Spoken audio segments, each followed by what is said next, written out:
This is Ann Engar, and it is October 11th, 2007. We are at 2650 Milo Way. I am Ione Pack. What else was used? Just the date. And it's October 11th, 2007.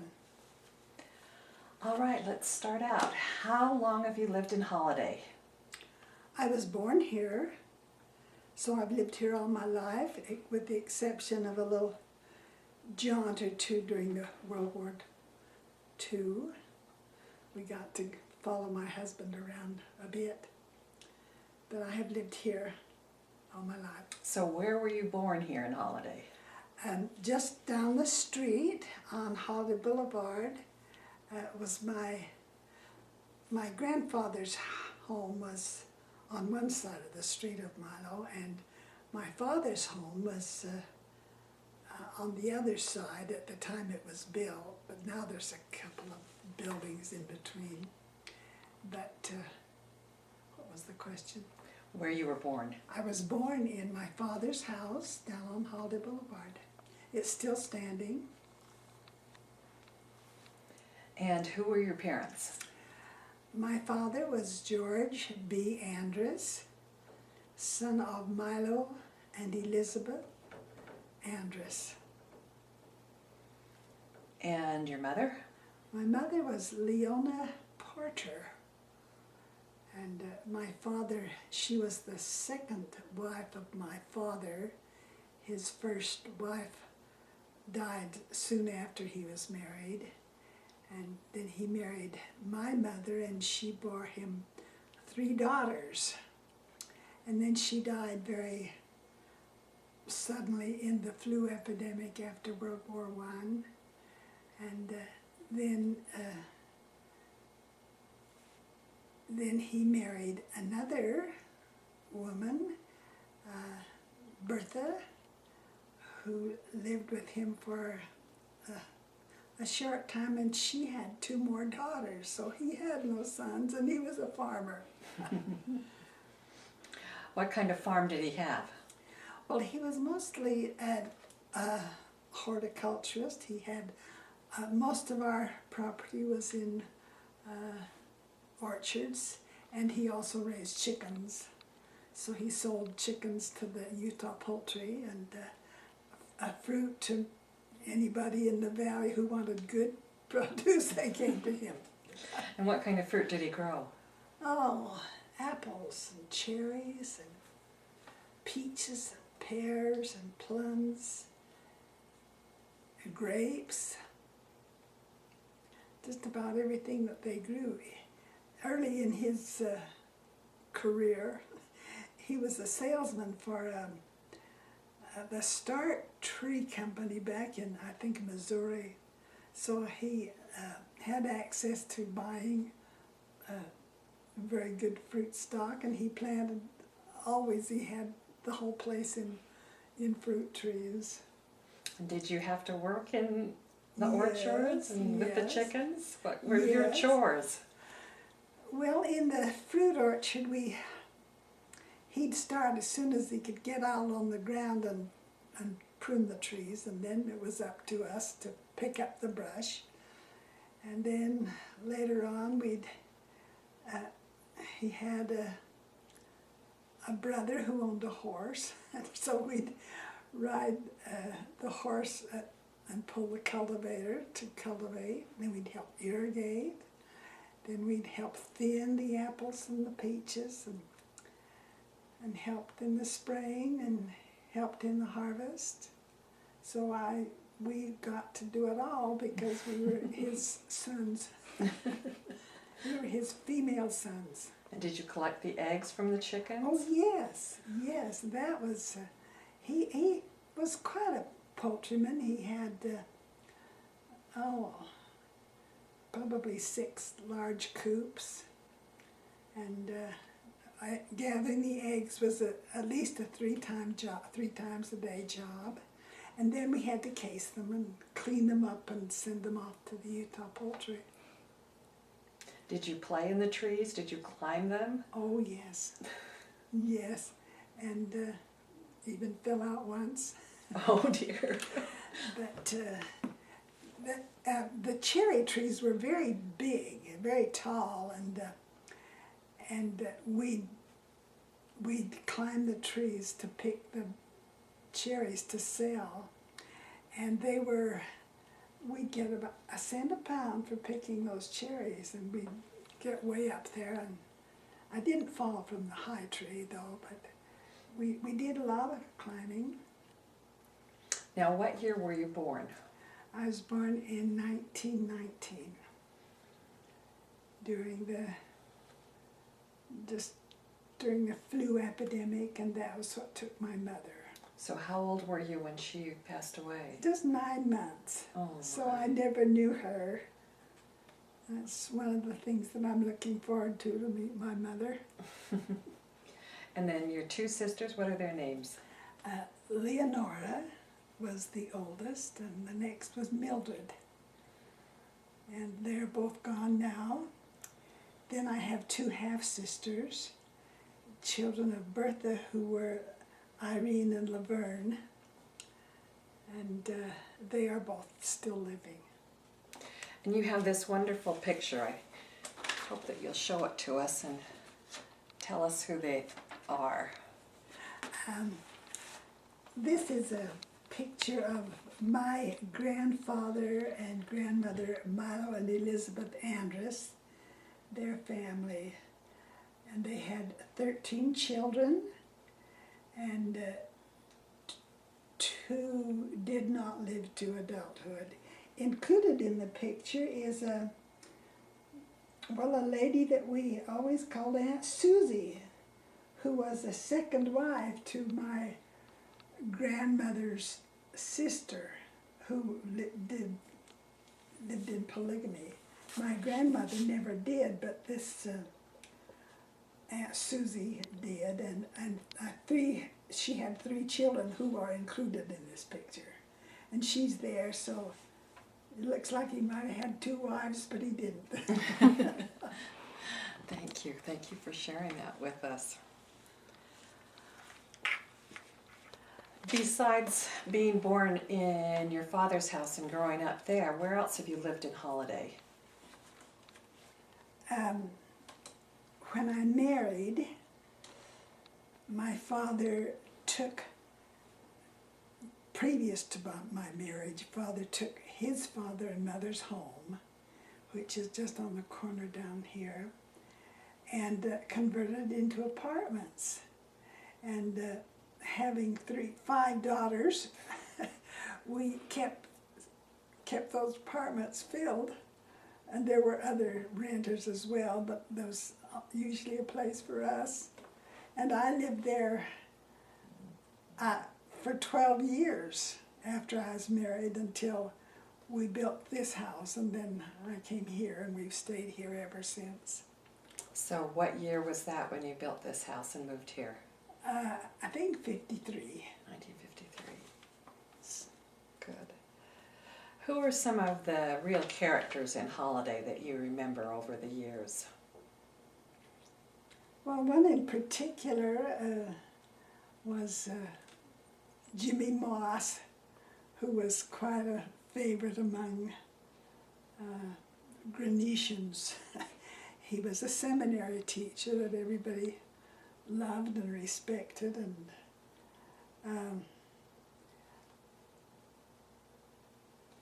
there was I just I can think of some very outstanding men, and they're mostly my bishops. Well, that's okay. Go ahead and Bishop tell us about them. Ryberg, Eric Ryberg, was quite an outstanding person. I had quite a bit of contact with Irving T. Nelson, who was one of the architects, I guess, of Temple Square Gardens.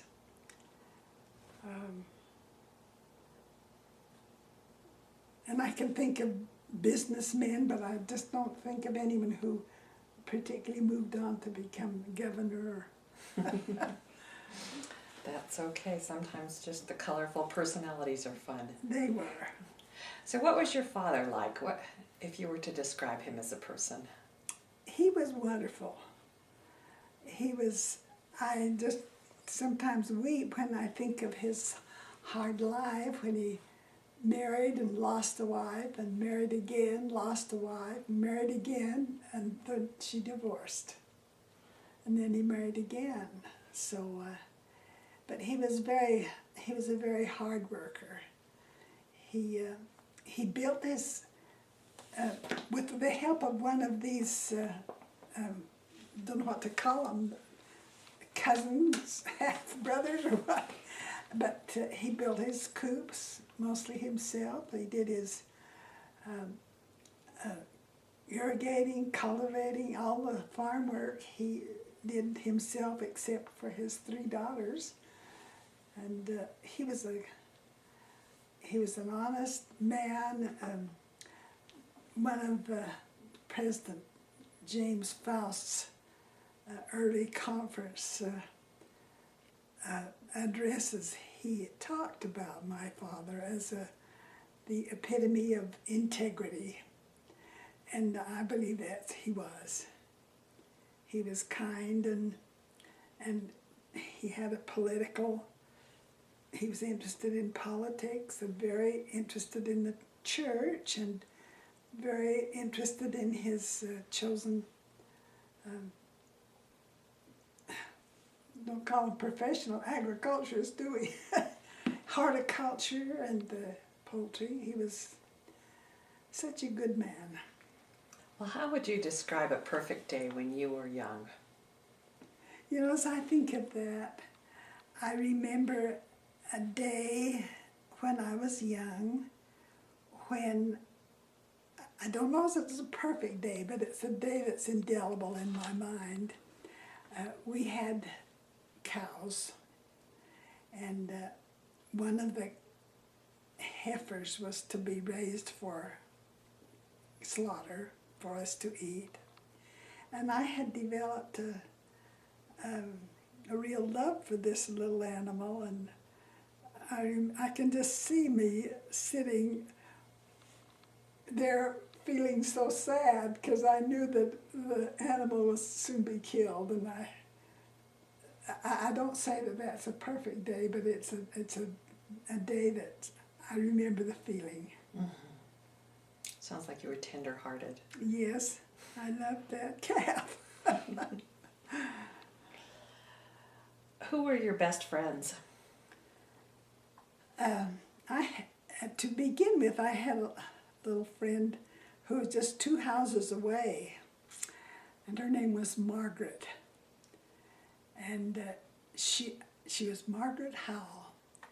She didn't have as much work to do as I did, but she'd be over at our house very much of the time, and I'm sure my Aunt Elizabeth, who was living with us at that time, wished she'd stay home sometime. But we were very dear friends, and we did a lot of things. I remember one time when we were in school, down at the Irving School, which was called, it was then, and she had a pair of roller skates, and I didn't have skates, but soon after, right immediately after the roadway, Holladay Boulevard and 48 South, as we called it, was when it was paved or put the blacktop. We took her, each of us took one of her skates and unrolled with one skate from the corner clear down to our school, and it was quite an adventure, but we did that. That was fun. And then I had another special girlfriend that lived 2 houses to the south, and she came later, but she was probably one of my closest friends during junior high school and high school, and her name was Mildred Bird.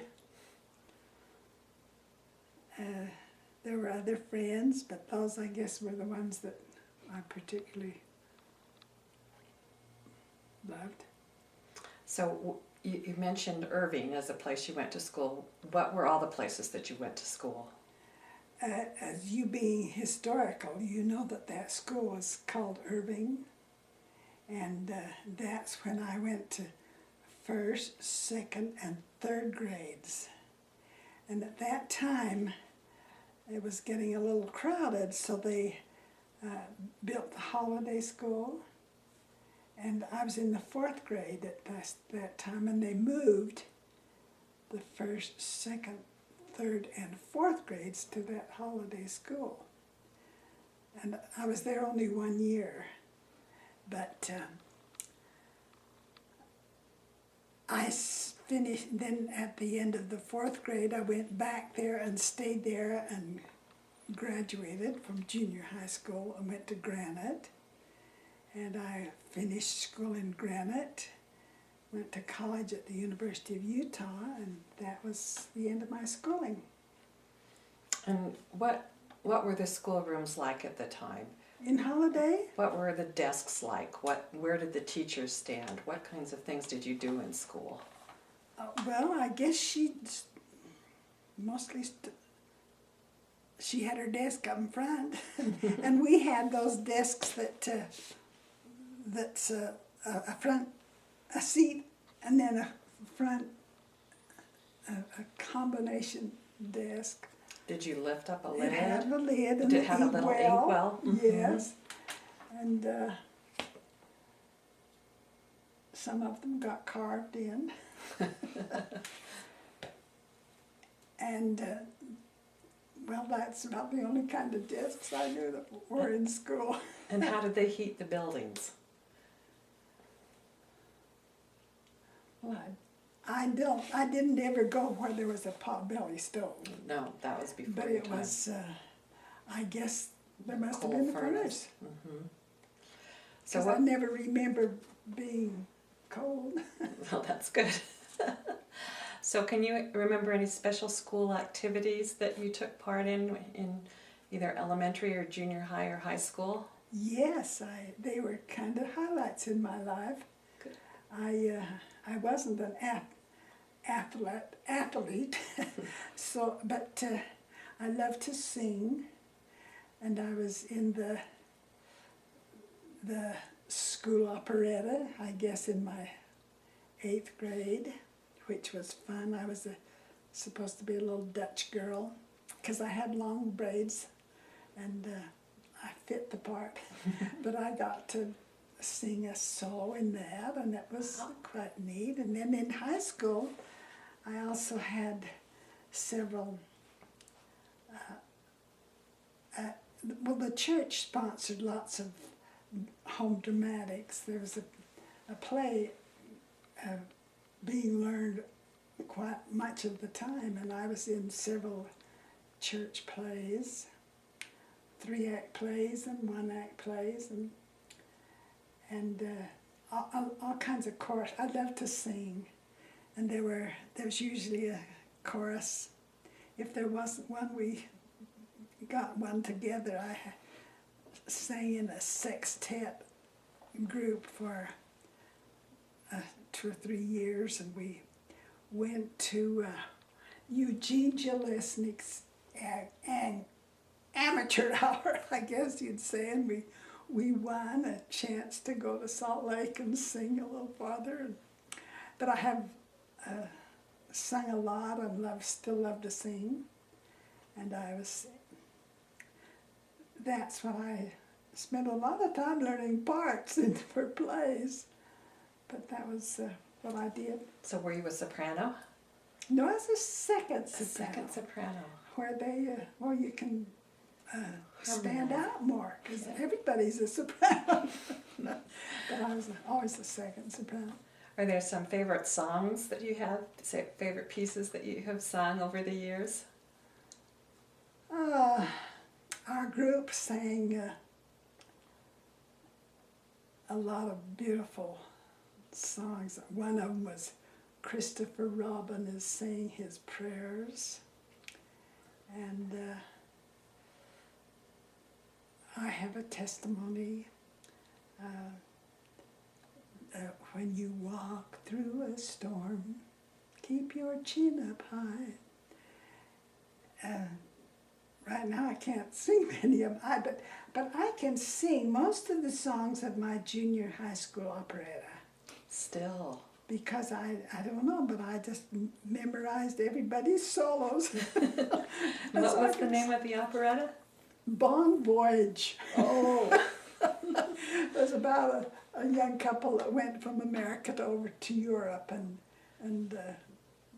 we went to France and Holland and England and different places. So. And you were the Dutch girl. I was the Dutch girl, and I was supposed to do a little wooden shoe clog, and my father, good father, he fixed some wooden soles and put a leather toe on and leather straps, and then put brown paper around it so it looked like a wooden shoe, and they didn't fall off, and I could do that tap dance with it. That's ingenious. Yes. So I remember, I can just sing lots of songs, but when you're supposed to count your blessings, can't sleep, I sing hymns. That's wonderful. You were a teenager during the Depression. Were you aware of things and how hard things were, or were things pretty normal for you on the farm? They were pretty normal because we never ran out of food. We always had plenty of food, chickens for meat, and all the fruits and vegetables. I remember my fourth stepmother, the fourth wife of my father was a real canner, and she bottled turnips and beans and peas and the works. Now, what was your question? Oh, the Depression. Yeah. And my oldest sister was a home economist too. She studied that in college, and she was. We made over clothes. I had some very nice clothes that we'd make over coats, and I made a lovely suit out of one of my grandfather's broadcloth coats. So we didn't suffer. So. Sounds like you were creative in what you did, though. Yes. And used everything. Yes, we did. And as a result of that kind of training, when I went to college in the home ec department, when we chose projects to report on, I could talk about things that we had grown on the farm, and my Dr. Widsoe, the head of the department, was quite pleased when they assigned me a project to tell about the various foods that we grew as compared to that you'd have to buy in the store or from the other, and the fact that I made things over, I got in her line of vision and got to be the outstanding student in home economics that year. Oh, congratulations. Got an award from, every year they gave the Leah D. Widsoe Award to an outstanding student. So because of my frugal background, I worked my way into prominence. Good for you, good for you. Well, when you were young, did you ever go on excursions or trips or vacations with your family? Yes. Father took us to Bryce Canyon and to Yellowstone and Zions and Grand Canyon. I remember those trips very well. Did you camp in tents and hike? Yes, Is that what we you had did? a tent that attached to the car. Just so we were very cozy and comfortable in that. He built a little cupboard that sat on the running board that carried our food, right? And it was in the tent too. And we did some fishing and hiking.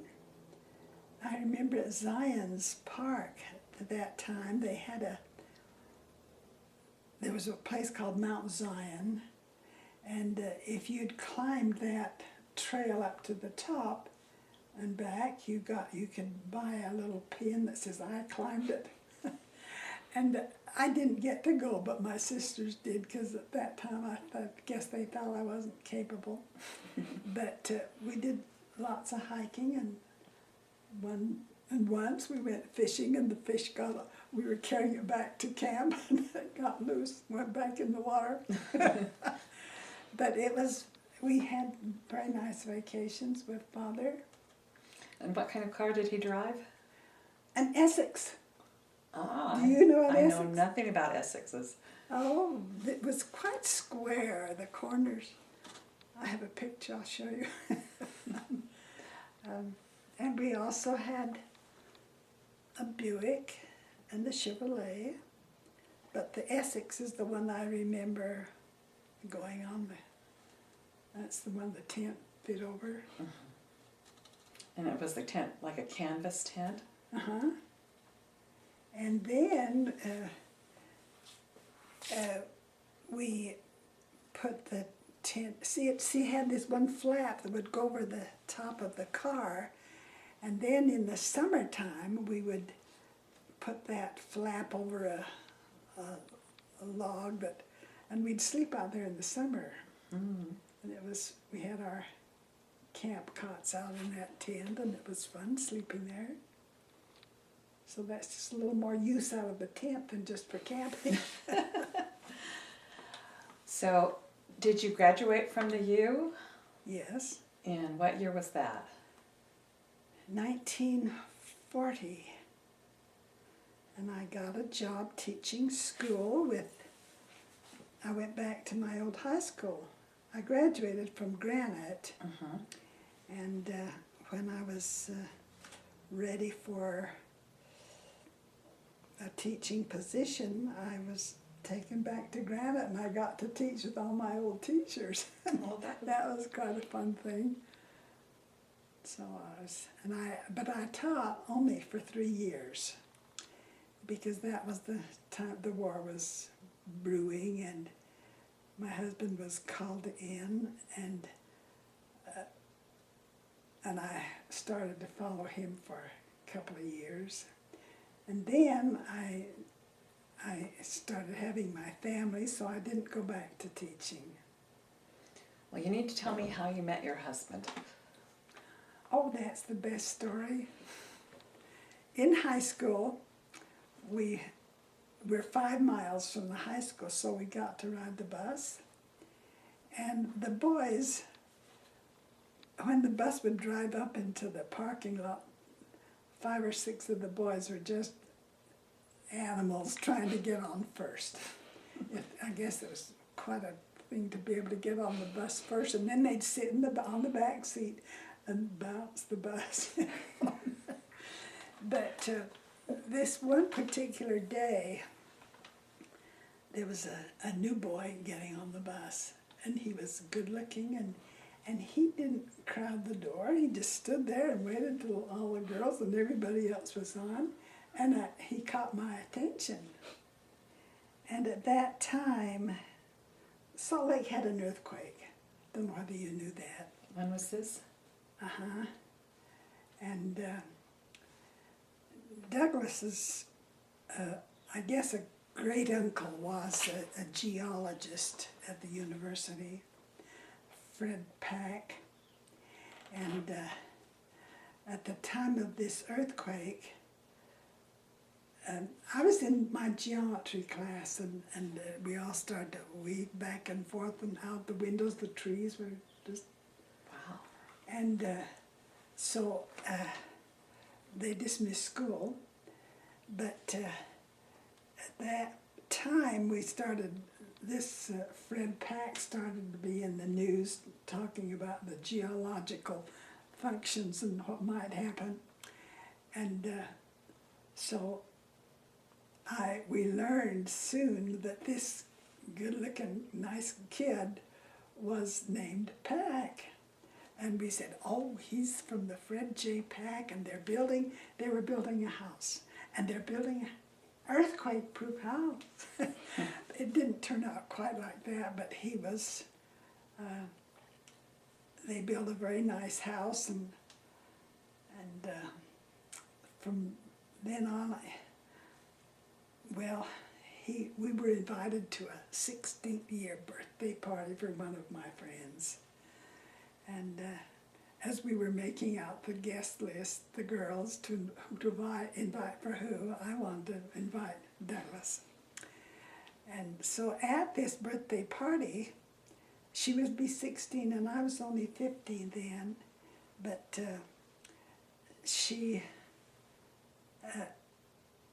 we had a good party, and then I had to go home at 10 o'clock. And also, as we talked, Douglas and I seemed to find things to talk about. We found that his mother had died about the same time my mother had died, and we both had to be home at 10 o'clock. And so it just worked out well. He walked me home, and I fell in love. And you were 15. Yes. And I never did have any other one. He was my one and only. I know he had another girl. Our parents kept saying, you should date more, you should find out. It wasn't that they didn't like him or me, but they thought we should broaden our horizons. But, and I tried. He tried and I tried to find someone else. That's another story. Do you think we should take time to tell a sure. We carpooled to the university, and Douglas and I were both in the carpool, and we'd meet in the library until 5 o'clock, and then we'd go out to the car to come home. And during this time that we were on the crusade to find another interest, I decided, well, I packed a picnic lunch and wanted to, for me and this other kid, there was a kid in my, I guess it was psychology class, and so his name was Vernon, and I packed a lunch and we ate it out under the trees, and I had to take my friend Mildred along because it just seemed like it was betraying. I went out with this kid alone, but anyway, I developed a little interest. He was interested in me, but one night after while we were in the library waiting for the carpool to take us home, I was sitting with, I'd taken this Vernon to the library, and I'm not sure who came first to the table where we always sat, where Douglas and I always sat, but he was across the table from me, and somehow our feet started, And this kid, Vernon, had to get up to go to probably the big dictionary or something. And when he came back, he could see Douglas and I playing footsies under the table, and he said, "Hey, what's going on with this kid?" Well, that was the end of that crusade. So I knew that, we knew that we were in love, and so we just had to make our parents believe it too. So that was a fun experience. So when and where were you married? We were married in 40. Well, let's see. I graduated from high school in 36 and from college in 40. And after the first year of college, Douglas went on a mission to Hawaii. And when he came back, he was told by the church that his mission really wasn't complete until he was married, and that he should marry within 6 months. Well, the war was going, and I felt like we just probably never be able to get married if we didn't now. And I was teaching school by that time, and I had to be, he came home from his mission in April, and I was supposed to be in a teacher's institute by the end of August, I guess. And so we just decided that if we were going to marry, we had to sort of get with it. And I had,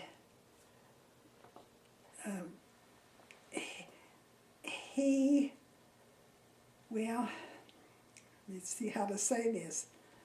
We decided to get married, and I had to be back to this Teachers Institute in just a week or so.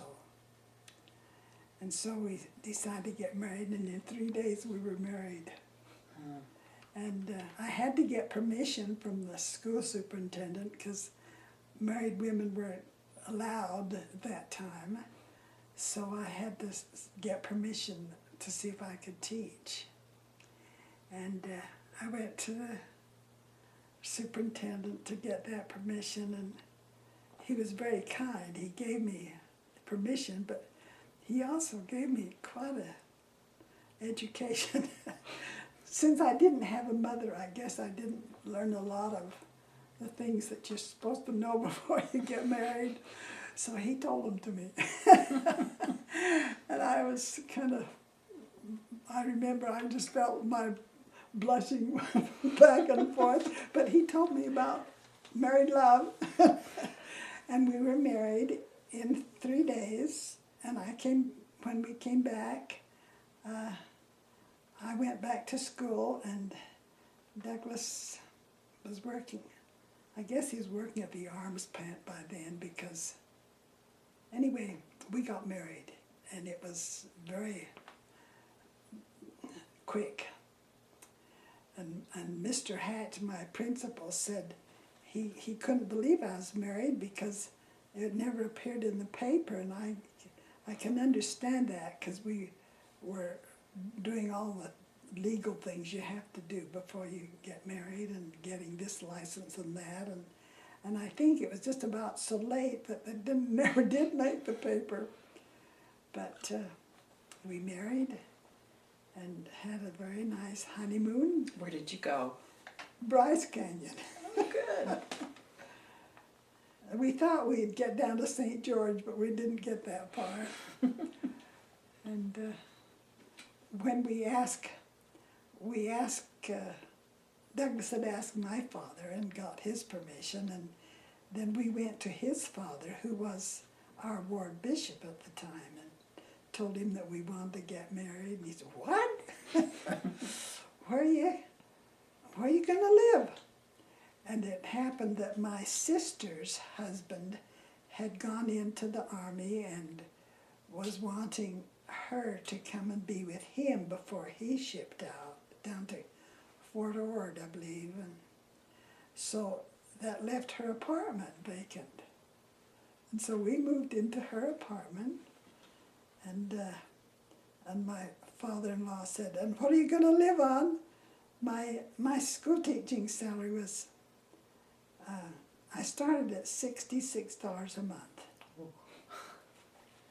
And the contract I did not sign was for $88 a month.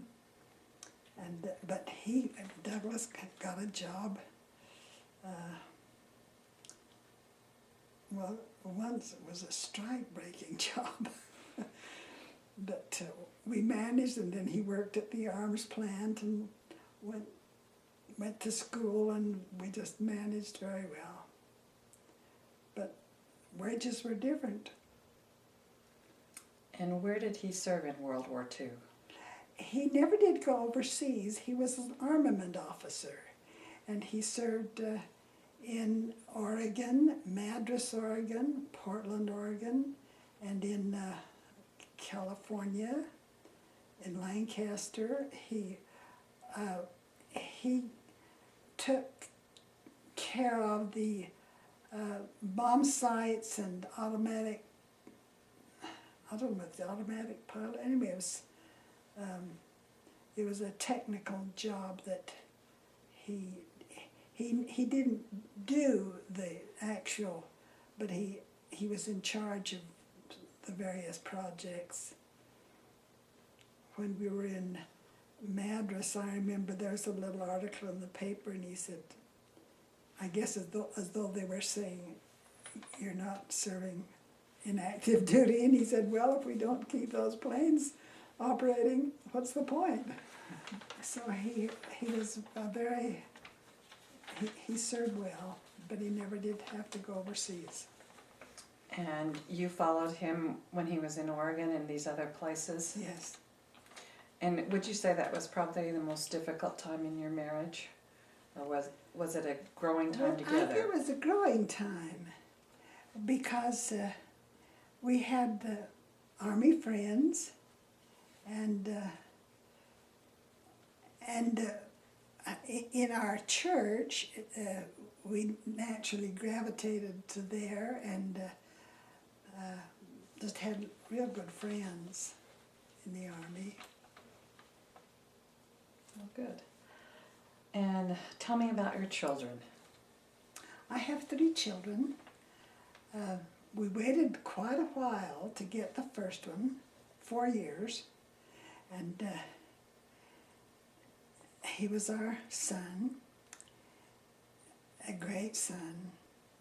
He's here visiting right now, but he was a good kid. And his name is? And then we waited for 18 years without any more children. And we tried to get the help of the fertility people, but our doctor said, well, you're just the one that proves that I'm right. So then after 18 years, our son was getting ready to go on a mission, and we had talked about adopting different times, but he was quite pleased with the way things were. So when he was at this particular time, we decided if we're going to adopt, we better do it. So we did. And we got a little girl from Encino, California, and she was just the darling. And then we just got her, and 9 months later I got pregnant. So we had 3 children. And by that time I was like 43, so but I had the 2 girls that were just 9 months apart, and the boy that was 18 years older than the rest. And what are their names? James is my son, and the girl that we adopted is named Catherine. I named her after my maternal grandmother. She was a Catherine. And then we got Allison. And they're both all around now. Allison's in Alpine, and Jim's in San Diego, but we get together once in a while. And were they all born in Holladay then? Well, of course, Catherine was born in Encino, but the other 2? Yes. Were they born at home, or was No. there a facility for them to be born in? Jim was born, I guess it's the LDS hospital. And Allison, I guess, came at Cottonwood. Do you have some favorite stories about your children? Yes.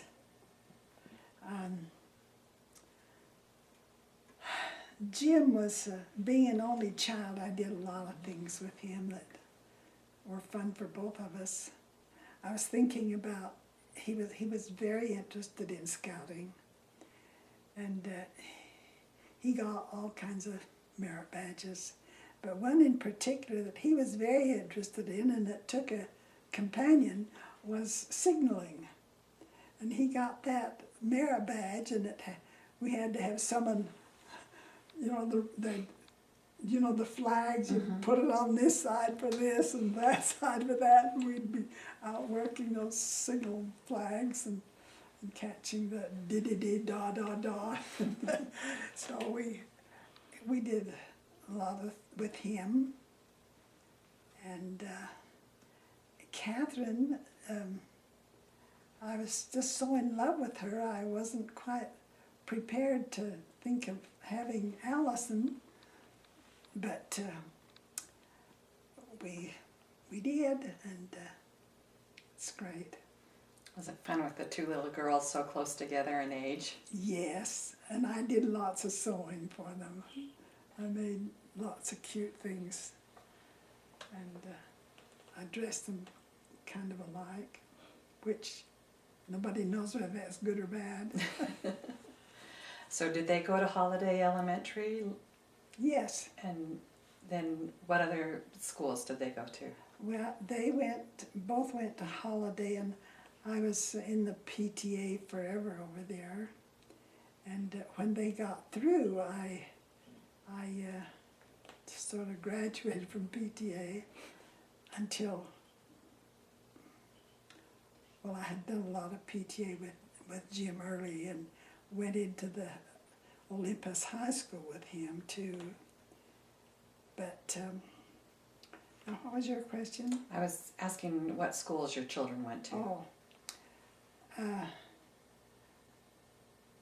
they both, Catherine went to Olympus and graduated from there. Allison went to Olympus, and then she went on to college. She went to the University of Utah, and Jim went to the university and the BYU. He got his bachelor's degree at BYU and his doctorate at the University of Utah. And you lived in this home raising the children? Yes. What kinds of games and things did they like to play around the house? And Oh, I kind of had a playhouse for them here and there. There's out on the patio. There's a big rusty mark which showed where our little swimming pool was in the summer. We did lots of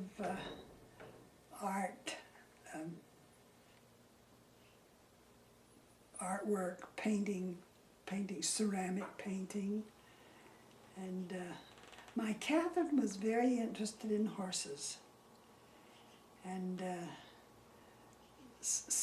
one of the neighbors had an accidental horse from a purebred mother, and so they were eager to get rid of that. And they offered it to Catherine, I believe, for $35, and it was just more than she could not stand that. So we bought that horse, and she loved it. She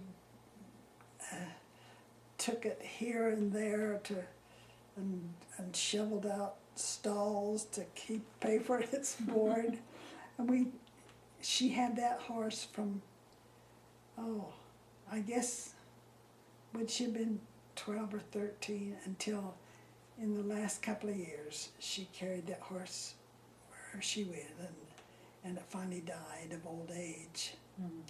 But she's very interested in animals, and the other girl was interested in, she was quite interested in art, and she plays the violin, and we used to have lots of kids in the neighborhood that would come and play lots of things, fun games. do you have any family traditions?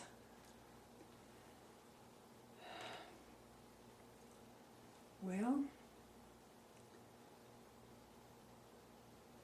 we had a boat on Lake Powell, and that is kind of a tradition with the grandchildren. love to remember going there. We also had I still have a condo down in Carlsbad, so they look forward to a yearly trip there at the beach. I guess that's our traditions. That's where they want to, what they want to remember and the things they want to do. And what profession did your husband follow? He was, I believe he got his bachelor's degree in chemistry, and then his doctorate in metallurgy, and got an opportunity to. We got to travel quite a bit. He would go different places at Georgia and Oregon and different places to give papers, and so we had some experiences with him giving papers. And when it came time for him to get employment, he was very good. He was a very good student, and usually when they go on for an advanced degree, they usually go to another school. But it just so happens that just right at that time, there were 4 very eminent physicists and chemists who came to the university. Henry Irving and Melvin Cook and Alex Oblad. They just brought a great deal of information to the university, so he decided to stay here for his advanced degree. And his employment from that, too. That's his employment. He'd been away from home for a long time, 3 years on a mission, and then his experience in the service, and he just wanted to stay home. So he was really happy to get a job with a group of their research students. Organized a company. It was called the Intermountain Research and Engineering, and it was IRECO, and they worked with explosives. And so he stayed here and worked for IRECO till he retired. So after we finally settled in coming home, he's stayed there till he was through. That's great. You talked before about your bishops. Can you talk a little bit about your religious and spiritual beliefs and experiences? Yes.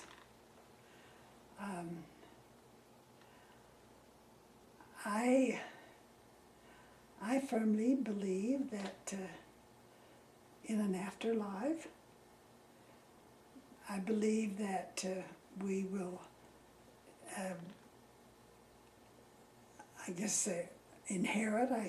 we'll inherit in this afterlife. We'll be allowed to participate according to our devotion and our degree of conversion here and our activity. I think we'll kind of earn a better spot in the hereafter. I'm very pleased with the teachings of our church regarding the physical things of care for our bodies, and we call it the word of wisdom, and we try to stay healthy, and they teach us to be financially sound, and that's something we have always striven to do. Not that my children have. I wasn't as good a teacher to one of them as my father was to me, but I'm a firm believer in the gospel of Jesus Christ. and the teachings. They just seem to make great sense to me, and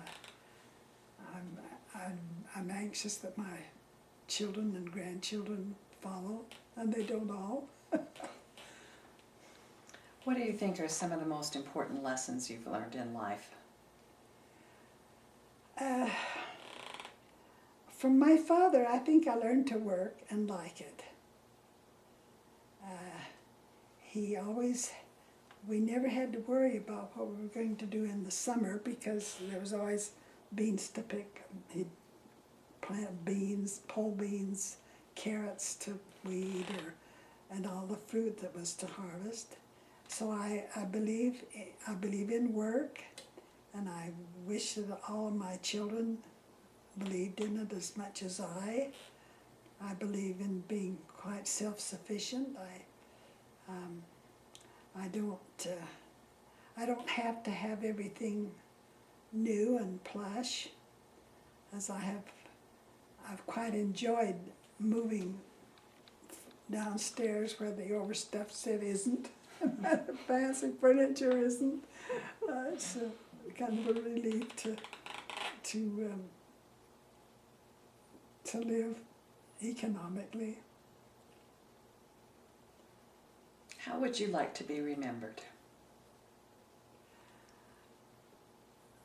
I have thought about that, and I've always kind of shared my home. I've wanted to share my possessions, my time. I try to share time with other old ladies, and over my life I've had, since we came to this house, I've had 2 aunts who lived with me until they died here, and now I have 2 grandchildren living here and sharing the house. And I try to stress to the kids to live in such a way that their memories are pleasant, and to avoid the things to regret, because you live with regrets pretty hard. Is there anything else you'd like to tell us about that I haven't asked you about? Well, I haven't worked outside of my home for most of my life, but I've tried to be a volunteer. I worked with the detention home for 7 years, and there's a fun story there. Oh, well, tell it. I'd go down, take stuff, and we'd cook something that I thought the kids would like, and there were the big boys and the younger boys and the big girls. And one time with the little boys, we were going to make something with chocolate in, and after we had finished the project and were cleaning up, I said to this one little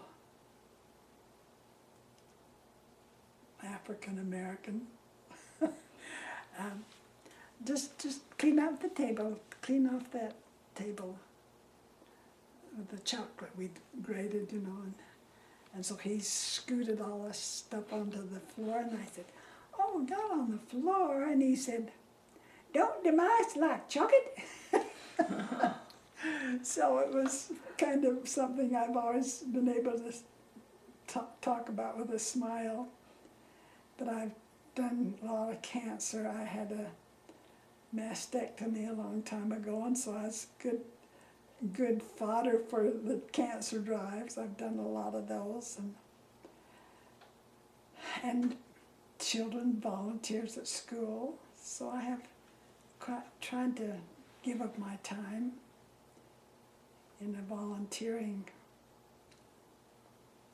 responsibility. And at service in the church, I'm sure, too. Yeah, I've had a lot of church service. Very, very rewarding experiences. Some of them very, difficult, but we always came out. Well, thank you very much for letting us do this, and you certainly have lots of pleasant memories. You've I lived do. a good life. Thank you.